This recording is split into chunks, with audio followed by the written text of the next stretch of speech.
नमस्कार। 55 खम्बे लाल दीवारें ऑडियो बुक सीरीज़ के पार्ट 15 में आप सभी का स्वागत है।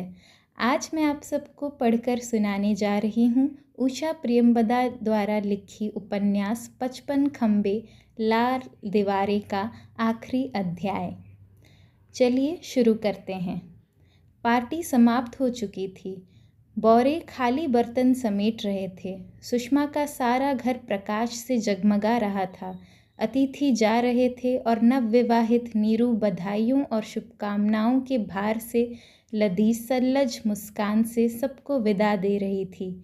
मिसेस पुरी ने बड़ी आत्मीयता से सुषमा के कंधे पर हाथ रखते हुए कहा, तुम्हारी बहन और उसके पति को देख बड़ी खुशी हुई सुषमा। सुषमा उत्तर में मुस्कुरा दी, वह मुस्कान जो उसके होठों तक ही रह गई थी। उसकी आंखें सब और घूम रही थी और लौट आई। मिसेस पुरी, रोमा, मिस शास्त्री, नीरू और उसका पति सुभाष, पर नील कहीं न था। नीरू के विवाहोपलक्ष्य में सुषमा ने पार्टी दी थी और अपने सभी परिचितों को बुलाया था, पर नील नहीं आया। सुषमा ने गहरे पीले रंग की साड़ी पहनी थी, उसी रंग का ब्लाउज़, केवल बाहों पर बैंगनी बॉर्डर। उसका चेहरा और दिनों की अपेक्षा अधिक पीला लग रहा था और आंखें अधिक काली और तरल। सुषमा के अतिथियों ने आपस में कहा कि नील से संबंध तोड़ उसने समझदारी का काम किया है। सुषमा भली युवती है, उसकी जिम्मेदारियां हैं। अभी ही उसने अपने प्रोविडेंट फंड से ऋण लेकर छोटी बहन के विवाह का प्रबंध किया है। इस आयु में ऐसे बचकाने रोमांस नहीं सोते। उन सब के जाने के बाद सुषमा मीनाक्षी के कमरे में चली गई। विवाह के कुछ दिन बाद ही सुभाष नीरू को लेकर दिल्ली घूमने आया था। यह स्वाभाविक ही था कि वे सुषमा के पास ठहरते। नीरू को संकोच न लगे इसलिए सुषमा अपने घर कम ही रहती। उसका अधिकांश समय मीनाक्षी के पास बीत जाता। उसके कमरे में तख्त पर आंखें मूंदकर वह घंटों निष्प्राण सी पड़ी रहती। उस दिन का गया नील फिर कभी नहीं लौटा। कुछ दिन अवसन और क्लांत पड़े रहने के बाद सुषमा ने जाकर प्रिंसिपल से कह दिया था कि यदि उन्हें नील के कॉलेज आने पर आपत्ति है तो वह नहीं आएगा। उन सबको नील के संबंध में गलतफहमी हुई है। प्रिंसिपल से बात कर वह अपने ऑफिस में आ गई और इतने दिनों का इकट्ठा हो गया काम देखने लगी।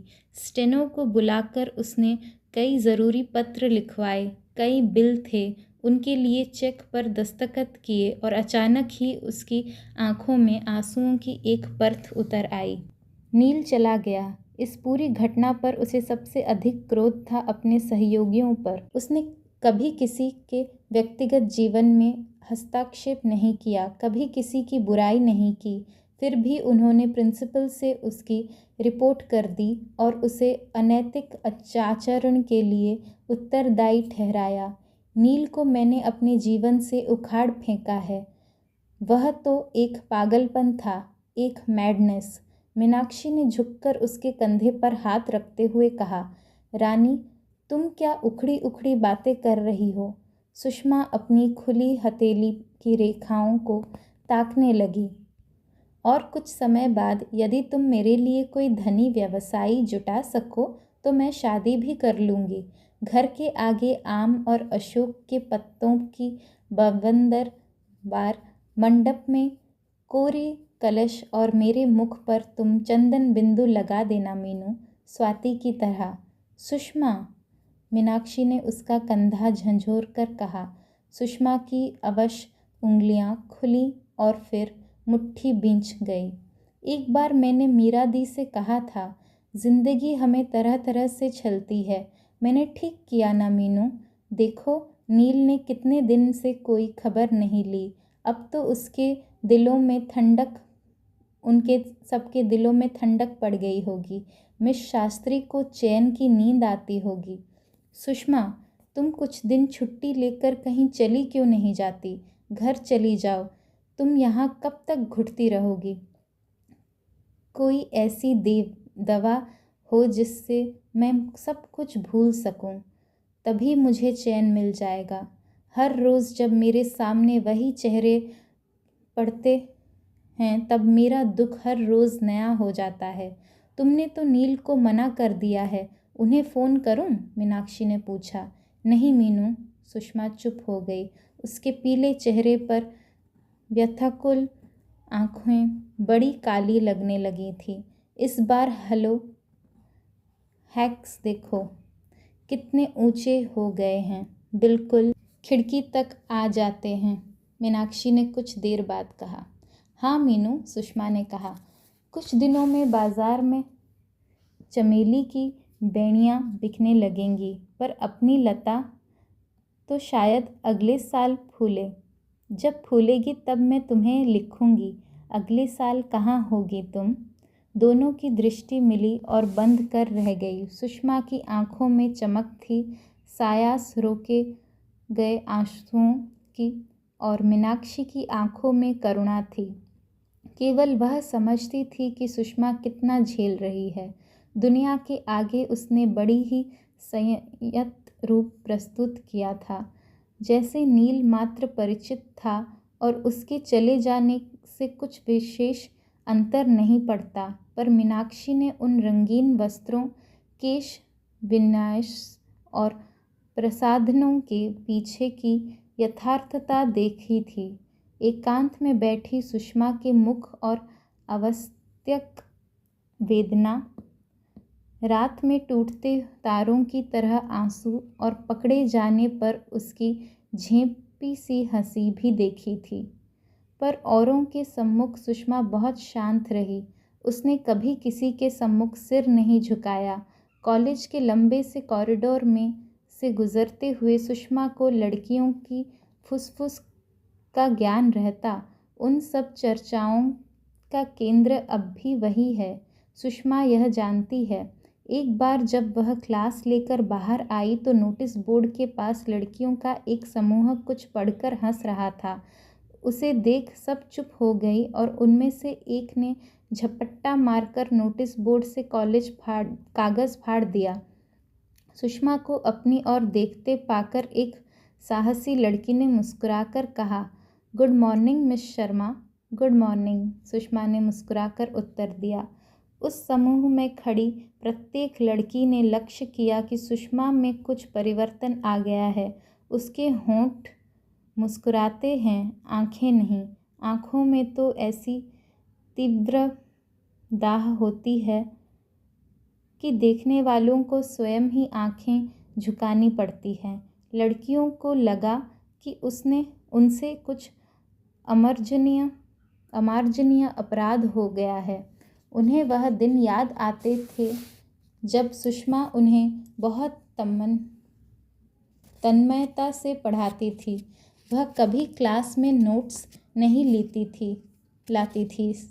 शुद्ध शब्दों से और स्तब्ध शब्दों में जुड़ते जाते और वाक्य अबाध गति से फिसलते रहते। लड़कियों की कलमें कागज़ों पर दौड़ती रहती और इतिहास में जीवन आ जाता। समय कैसे बीत जाता इसका आभास किसी को न रहता। अब सुषमा हाजिरी लेकर लेक्चर प्रारंभ करने से पहले कागज़ निकालती तो सबको लगता कि जैसे कुछ अनहोनी सी हो रही है। सुषमा बोलते बोलते अटक जाती और प्रश्नपूर्ण विस्मित आँखों को देखते हुए पूछती, हाँ तो मैं क्या कह रही थी? लड़कियों को लगता कि कहीं कुछ खो गया है। सुषमा का लेक्चर तो ठीक रहता है, पर उसमें जान नहीं होती, न ध्यान को पकड़ बांधने की शक्ति। सुषमा उन चेहरों पर असंतुष्टि देखती और वह उसे बहुत आघात पहुंचाती। कागज़ समेटती हुई वह सोचती, नील के बगैर मैं कुछ भी नहीं हूँ, केवल एक छाया, एक खोए हुए स्वर की प्रतिध्वनि, और अब ऐसी ही रहूँगी, मन की वीरानियों में भटकती हुई। फूल टूट टूट कर गिरते रहते और धूल के बगुले सड़क पर मंडराते रहते। सूरज टीले के पीछे डूब रहा था। सुषमा निर्जन हो आई सड़क पर घूम रही थी।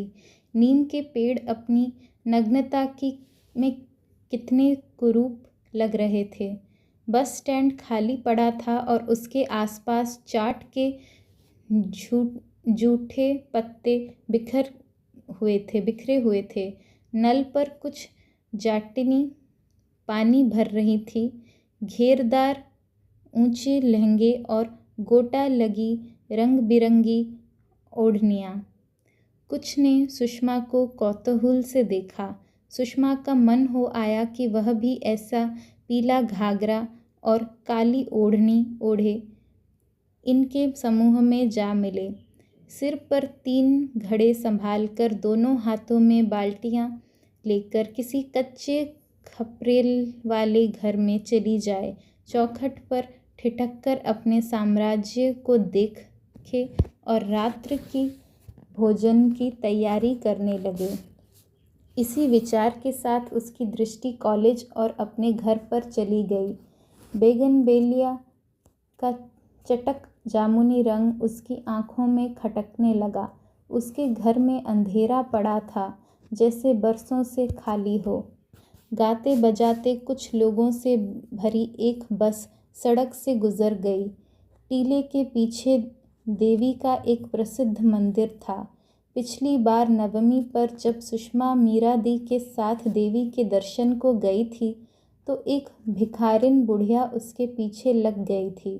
तू 7 बेटों की माँ हो रानी, तेरा राज बढ़े, तेरी मांग मोती से भरी रहे, तू फूलों की सेज सोए रानी। और मुस्कुराती सुषमा ने उसके कटोरे में कुछ पैसे डाल दिए। आज उस टीले की ओर देखते हुए उसे लगा जैसे कि यह घटना पिछले जन्म में घटित हुई थी। क्या वह भिखारिन अभी भी प्रत्येक स्त्री को 7 पुत्रों की माता बनने की आशीष दिया करती होगी? सुषमा थक कर लौट पड़ी। उसने देखा कि कॉलेज के गेट के बाहर नील की कार खड़ी है और वह अंदर बैठा सिगरेट पी रहा है। उसने आती हुई सुषमा को नहीं देखा। एक लंबा कश लेकर उसने सिगरेट का बचा हुआ भाग बाहर फेंक दिया। सिगरेट का वह जलता हुआ सिरा एक चक्कर खाकर पानी के एक नन्हे गड्ढे में जा गिरा। एक हल्की सी छन लॉन से कुछ लड़कियों की हंसी एक लहर की तरह उमड़ी और मंद पड़ गई। कैसे आए? सुषमा ने जिज्ञासाहीन कंठ से पूछा। नील कुछ देर उसके भावहीन मुख पर कुछ खोजता रहा, फिर अपराधियों की तरह बोला, बहुत दिन हो गए थे। उसका अधूरा वाक्य कुछ देर दोनों के बीच टंगा रहा। फिर सुषमा ने एक लंबी सांस लेकर कहा, हाँ, दिन तो बहुत हो गए। तुम अच्छी तरह रहे? सुषमा को नील स्वप्न में देखी गई आकृति की भांति अवास्तविक लग रहा था। उसने हाथ फैलाकर उसकी बाँह छुए और टूट कर कहा, मुझे तो लगता था कि तुम अब शायद कभी ना आओ। नील की मुस्कान उसके अश्रु प्रज्वल नेत्रों के आगे कौंध गई। तुम स्वयं ही तो बार बार आने को मना करती हो। कितनी बातें तुमने मेरी मानी थीं जो यह मान गए। नील ने उतने ही स्नेह तरल स्वर में कहा, गलती हो गई जो मान बैठा, अब नहीं माना करूँगा, पर मुझे दोषी न ठहराना। आओ। सुषमा घूमकर आई और कार का दरवाज़ा खोलकर अंदर बैठ गई। झुककर उधर का दरवाज़ा बंद करते हुए नील ने पूछा, कहाँ चलूँ? कहीं भी। नील ने कार टीले की ओर मोड़ दी। चौड़ी नई बनी सड़क के दोनों ओर नए बनते हुए घरों की पंक्तियाँ थीं। कार मंदिर के पास से निकल गई। मंदिर का कलश गोधूली में भी चमक रहा था और संध्या वंदना के घंटे सुनाई दे रहे थे। सुषमा नील के पास सरक आई। नील ने रेडियो खोल दिया और कार में एक फिल्मी गीत गूंजने लगा। नील ने कार एक पुराने मकबरे के पास रोक दी और वे दोनों उतरकर हरी घास पर बैठ गए। दोनों चुप थे। उस मौन को तोड़ने का आग्रह किसी में न था। सुषमा इन अनाहत क्षणों में संवेदना अपने हृदय में उतार लेना चाहती थी। हरी घास का शीतल स्पर्श धीरे धीरे कपोलों को छूता, वासंती पवन, दूर तक फैला खुला आकाश, नन्हे नन्हे तारे और नील। मुझे इतना क्यों सताती हो सुषमा? भींचे हुए कंठ से नील ने कहा। सुषमा से कोई उत्तर न बनना पड़ा। वह दीप्त तारों को देखती रही। मेरी ओर देखो सुषमा, कभी कभी तुम मेरे पास होते हुए भी दूर सी लगने लगती हो। कुछ बोलो, कुछ कहो। सुषमा ने नील की ओर दृष्टि फेरी, भीत निरुपाय दृष्टि। क्या कहूँ? आज मुझसे कहने को तुम्हारे पास कुछ भी नहीं बचा। अभी तो कुछ कह ही कहाँ पाई थी। विवश सी हंसी हंसकर सुषमा ने कहा, वे सब बातें अब जाने दो नील। आओ हम तुम बातें करें इधर उधर की, दुनियादारी की। तुम्हें मालूम है मीनाक्षी की शादी जल्दी ही होने वाली है और मिस शास्त्री की डियरेस्ट खो गई है। अब भी सुबह शाम उसके प्याले में दूध भरकर रखती हैं। उन्हें विश्वास है कि वह लौट आएगी। वह मिस शास्त्री के बिना नहीं रह सकती। उसकी बात करते हुए उनकी आंखों में से आंसू झरने लगते हैं। केवल मैं जानती हूँ कि वह अब नहीं लौटेगी। भौरी का सिपाही पति छुट्टी पर आया हुआ था और वह डियरेस्ट को मारकर कहीं फेंक आया है। सुषमा, क्या मेरे लिए कोई आशा नहीं है? तुम मेरे प्रति इतनी क्रूर क्यों हो गई हो? एक हवाई जहाज़ बहुत नीचा उड़ता हुआ एयरपोर्ट की ओर चला गया। सुषमा उसकी जलती बुझती बत्तियां अपलक देखती रही। जब हम फूल की पंखुड़ियां नोचकर फेंक देते हैं तब फूल को कैसा लगता होगा, मैं अब समझ पाई हूँ। उन ऊंची पंखुड़ियों के ढेर पर मैं बैठी हूँ। नील कुछ कहते कहते रुक गया। सुषमा ने उसे अपनी ओर विचित्र व्याकुल दृष्टि से देखते हुए पाया। तो तुम्हारा निश्चय दृढ़ है? नील ने पूछा। सुषमा ने सिर भर हिला दिया। वह घास नोचने लगी। उस समय जैसे पागल तरंगों ने उसे तट पर लाकर पटक दिया और उसके खंड खंड होकर चमकती रेत में मिल गए। उससे नील की वह दृष्टि न सही गई। उसने हाथ बढ़ाकर नील का हाथ पकड़ना चाहा, पर ऐसा किया नहीं। वह नील से यह न कह पाई कि तुम मुझे भुला देना या समय सब भुला देता है। सांत्वना के ऐसे घिसे पिटे शब्द उसके होठों पर न आए। वह जानती थी कि कुछ रेखाएं ऐसी भी होती हैं जिन्हें समय भी नहीं मिटा पाता। भूलना क्या होता है? मन समझाने की बातें, कायरों के बहाने। जो कुछ नील ने उसे दिया और जो कुछ नील ने उससे पाया, उस विनिमय ने उन लोगों को साधारण व्यक्तियों से अपांक्तेय कर दिया। दैनिक कार्यों में रत होकर नाते रिश्ते निभाते हुए भी अब वे पहले से नहीं हो पाएंगे, क्योंकि उनका कुछ अंश एक दूसरे के पास रह जाएगा। किसी छोटी सी बात, किसी की हंसी, किसी के देखने के ढंग या किसी अपरिचित की कमीज़ के रंग से नील फिर जी उठेगा। अलग होने के बाद रहना, राख के ढके कोयलों पर चलना होगा। न जाने कौन सा अंगारा दहकता रह जाए और पाँव को जला दे।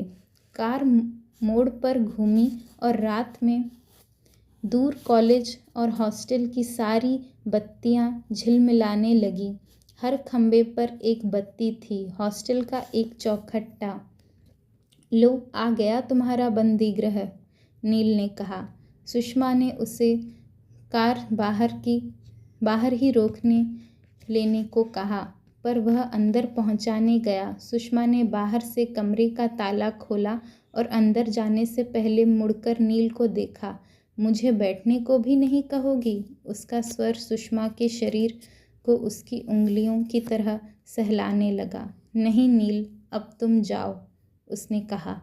उसके शरीर की पुकार जैसे कई यथार्थ वस्तु बन गई थी और वह अपने पाँवों के नीचे उसका स्पर्श अनुभव कर पा रही थी। अगर नील ने उसे कुछ छू भर लिया तो फिर वह शापग्रस्त की तरह कभी उस माया जाल से न निकल सकेगी। सुषमा, नील की आंखें स्वयं उसकी कामनाओं का दर्पण थीं। जाओ नील, जाओ। सुषमा ने अंदर आकर द्वार बंद कर लिए। किवाड़ पूरी तरह बंद होने से पहले अंतिम दरार में से उसने नील के चेहरे पर जो भाव देखे वह उसके मर्म तक बर्छे की तरह घुसते चले गए। जाओ नील, जाओ, जाओ, वह अंदर से कहती रही जब तक कि उसका स्वर एक फुसफुसाहट मात्र न रह गया। तुम चले क्यों नहीं गए नील? तुमने खटखटाया क्यों नहीं? तुमने जिद क्यों नहीं की? तुम पहले तो इतने हठीले थे। तुम अभी तक तैयार नहीं हुई सुषमा? मीनाक्षी के शब्दों पर सुषमा ने चौंक कर आंखें उठाई और कहा, अभी तैयार हुई जाती हूँ। उठकर अंदर जाते हुए सुषमा को यह छोटा सा वार्तालाप किसी और समय कहे हुए शब्दों की प्रतिध्वनि सा लगा। मीनाक्षी आकर उसके पलंग पर बैठ गई और बाल संवारती सुषमा को देखने लगी। सुषमा के हाथ चल नहीं रहे थे। बाल सुलझाकर जूड़ा बनाने में उसे जाने कितनी देर लगी और फिर वह ड्रॉयर खोलकर कांटे खोजने लगी। फिर मीनाक्षी ने पूछा, कांटे चाहिए? लो मैं देती हूँ। और उसने अपने जूड़े में से 2 कांटे निकालकर सुषमा को दे दिए। सुषमा ने कुमकुम की डिब्बी खोली और बंद कर दी। लिपस्टिक उठाई और रख दी। दर्पण में उसे अपना चेहरा बहुत श्रीहीन और फीका फीका लग रहा था। फिर वह उठी और अलमारी में जो साड़ी ऊपर रखी थी उसी को पहन लिया। वे दोनों बाहर निकल आई। वसंत कब चुपके से आ गया यह सुषमा को पता ही न चला। आम के पेड़ बौर से ढक गए थे और नींबू के फूलों की सुगंध मतवाली सी सब और भटकने लगी थी। कहीं कहीं गुलमोहर का एक गुच्छा धरती की उपपत उसासे सुषमा को नई उदासी ने घेर लिया। कुछ ही दिन में कॉलेज बंद हो जाएगा। 1 वर्ष का अंत। गर्मी के लंबे न कटने वाले दिन और आँखों में बीत जाने वाली रातें। और फिर जुलाई। नए सिरे से हर चीज़ का प्रबंध। हॉस्टल में नई छात्राएं, स्टाफ रूम में कुछ नई अध्यापिकाएं। सभी कुछ वैसा ही होगा, फिर भी कुछ भी वैसा नहीं। इस जुलाई में मीनाक्षी न होगी। सुषमा ने मीनाक्षी को देखा और उसने एक लंबी सांस ली। जीवन में न जाने कहाँ कुछ ऐसी बात बिगड़ गई थी जो अब लाख बनाने पर भी ना बनेगी।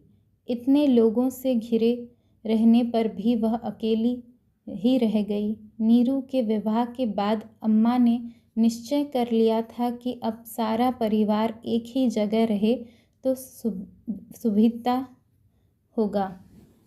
सुविधा होगी। 2 जगह रहकर दोहरा खर्च करने से क्या लाभ।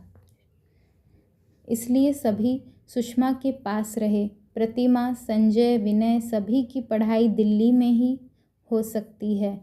सुषमा जानती थी कि अम्मा के मन में उसकी चिंता के अतिरिक्त और क्या है।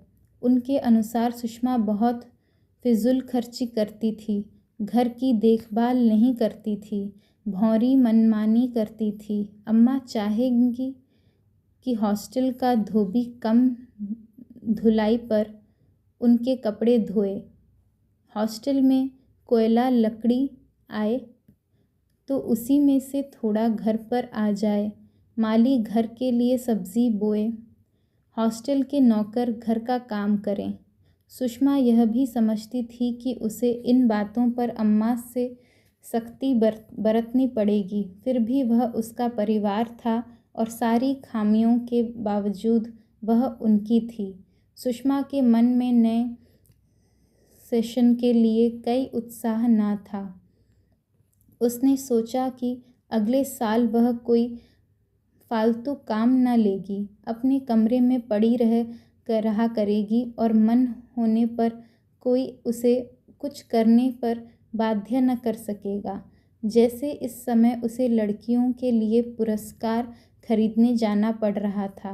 वह कॉलेज की हिस्ट्री एसोसिएशन की प्रेसिडेंट थी और अगले दिन पुरस्कार वितरण होने वाला था। सुषमा ने यूनिवर्सिटी से हिस्ट्री के प्रोफेसर को बुलाया था और अगले दिन उसे काफ़ी काम था। स्वागत का भाषण, चाय का इंतज़ाम, हॉल में कुर्सियाँ वगैरह लगी हैं कि नहीं, यह देखना, उसे यह सब भार सा प्रतीत हुआ। बाज़ार जाकर उन दोनों ने कुछ पुस्तकें खरीद ली। मीनाक्षी को कुछ छोटी मोटी चीज़ें खरीदनी थीं। वे दोनों कपड़े की एक बड़ी दुकान में चले गए।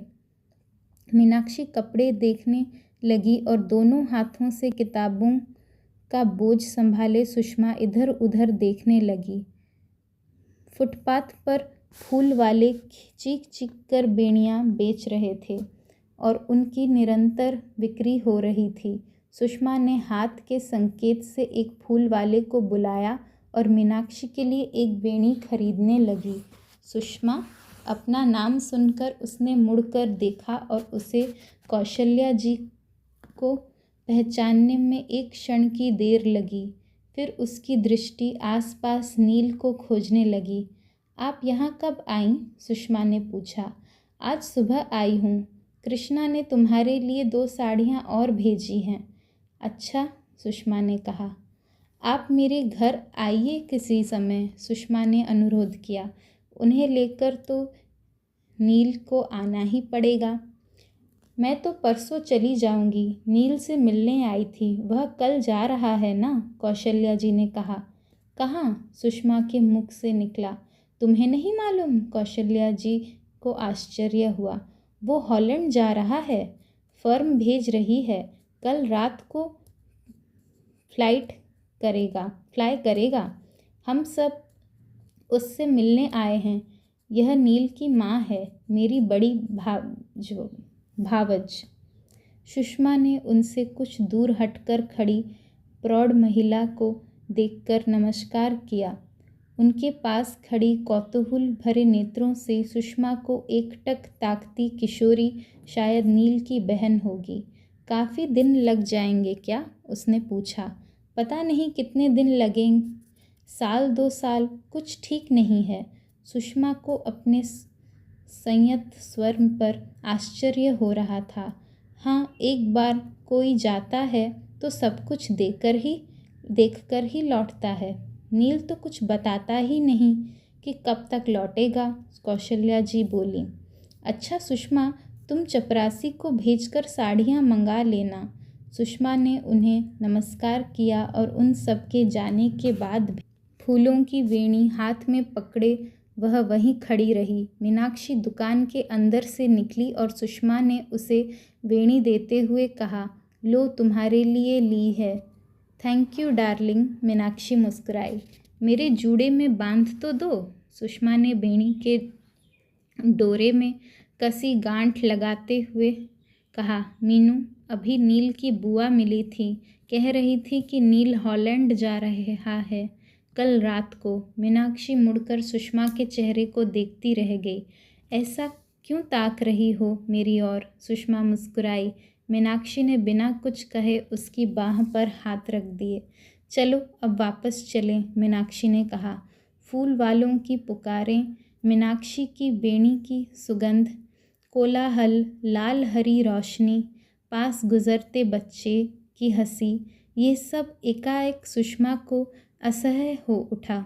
मीनाक्षी ने एक टैक्सी रोकी और सुषमा के हाथों से किताबें लेकर उससे बैठने का संकेत किया। सारी राह सुषमा खिड़की से बाहर देखती रही। टैक्सी में रेडियो लगा था और टैक्सी के तेज़ चलने पर गीत के बोल स्पष्ट हो जाते थे। भौरी के द्वार खोलते ही सुषमा ने पूछा, कोई आया था? भौरी ने सिर हिलाकर जताया कि नहीं। कोई फ़ोन भी नहीं? ना, भौरी ने कहा। अगली सुबह हर सुबह की तरह नई और ताज़ी। माली ढेर सारे फूल दे गया। हिस्ट्री एसोसिएशन की सेक्रेटरी आकर पूछ गई कि अंत में धन्यवाद देने के लिए उसे क्या कहना है। रात में हॉस्टल में उत्सव था जिसमें भोज के अतिरिक्त वैरायटी एंटरटेनमेंट भी था। सुषमा बहुत व्यस्त रही। उसने सब काम स्वयं खड़े होकर करवाए। हॉल में बिछी दरी साफ है या नहीं, कुर्सियां सब सीधी कतारों में हैं, चाय के बर्तन बोरों से साफ धुलाकर लगवाए। और सेक्रेटरी बार बार उससे कहती रही, आप अपने को न थकाएं मिस शर्मा, मैं सारे काम स्वयं कर लूँगी। आपकी तबीयत भी ठीक नहीं है। मीनाक्षी ने उस व्यस्तता के बीच एकाएक पूछ लिया, तुम एरोड्रोम जाओगी? सुषमा ने उत्तर नहीं दिया। वह लिस्ट से मिलाती रही कि पुरस्कार ठीक संख्या में है या नहीं। मीनाक्षी चुप रह गई। समय आने पर सभी काम सुचारू रूप से हुआ। जल्दी छुट्टी हो जाने पर भी छात्राओं ने घर भागने की उतावली नहीं दिखाई। भाषण सुनते हुए एक बार भी उन्हें खांसी का दौरा नहीं पड़ा। उबने पर वे एक दूसरे को कोहनी मारकर खिलखिलाई भी नहीं। सेक्रेटरी ने बिना अटके अतिथियों को धन्यवाद दिया और चाय भी ठीक से हो गई। खाद्य सामग्री बासी नहीं थी और बोरे काफ़ी चुस्त थे, पर इस बीच बार बार बजते रिकॉर्ड की तरह कौशल्या जी के शब्द उसके मन में गूंज रहे थे। सब कुछ करते हुए एक पल को भी वह न भूली कि नील आज रात को जा रहा है। शाम को वह हॉस्टल डिनर के लिए तैयार हुई। मीनाक्षी पहले से ही आकर उसके पास बैठी हुई थी। बोली, मैंने फ़ोन करके पता लगाया था, प्लेन रात को 10 बजे जा रहा है। सुषमा ने जैसे उसकी बात सुनी नहीं। हॉस्टल के डाइनिंग हॉल की घड़ी ने जब 9 बजाए तो सुषमा अकुलाकर उठ खड़ी हुई। मुझे एक काम से जाना है, उसने प्रिंसिपल व अन्य अतिथियों से क्षमा मांगते हुए कहा। वह भागती सी बाहर आई। उसने देखा मीनाक्षी भी उसके पीछे है। मीनू, प्लीज़ एक टैक्सी के लिए फ़ोन कर दो, सुषमा ने अनुनय किया। उसने अलमारी खोलकर रुपए निकाले और पर्स में डाल लिया। उसका शरीर तीव्र ज्वराक्रांत रोगी की तरह कांपने लगा था। श्रृंगार मेज़ पर से उठाकर उसने लिपस्टिक लगाई, पर उसके होंठ एक लाल टेढ़ी सी रेखा बनकर रह गई। मीनाक्षी ने टैक्सी के लिए फ़ोन कर दिया। वह अंदर लौटकर सुषमा को आशंकित दृष्टि से देखने लगी। सुषमा का ब्रोकेड का बटुआ मेज़ पर पड़ा था और वह चलने के लिए बिल्कुल तैयार अधीर सी बाहर देख रही थी। गेट से अंदर घुसती टैक्सी की हेडलाइट्स के प्रकाश में फूलों की क्यारियां चमकने लगीं। सुषमा ने मुड़कर अपना बटुआ उठा लिया और 2 पल उद्गिन सी उसकी डोरी की खोलती बंद करती रही। फिर वह अचानक शांत हो आई। उसके नेत्रों की आकुलता एक अगाध निस्तब्धता में बदल गई, जैसे भयंकर शब्द करती आंधी कहीं दूर से ही गुजर गई हो। सुषमा, टैक्सी आ गई, मीनाक्षी ने हल्के से उसकी पीठ पर हाथ टिकाकर कहा। उस स्पर्श से सुषमा चौंक गई। वह मीनाक्षी की आंखों में एकटक कुछ देखती रही। फिर उसने बटुआ हाथ से छोड़ दिया और कहा, टैक्सी वापस कर दो मीनाक्षी, मैं नहीं जाऊंगी। मीनाक्षी बिना कुछ कहे बरामदे की ओर बढ़ी और सुषमा अपनी पसीजी हथेली होठों पर रगड़ती हुई उन्हें पोंछने लगी।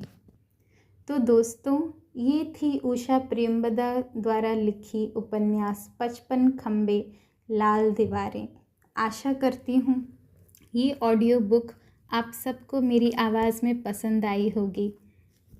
फिर मिलेंगे एक नई कहानी के साथ अगले वीडियो में। नमस्कार।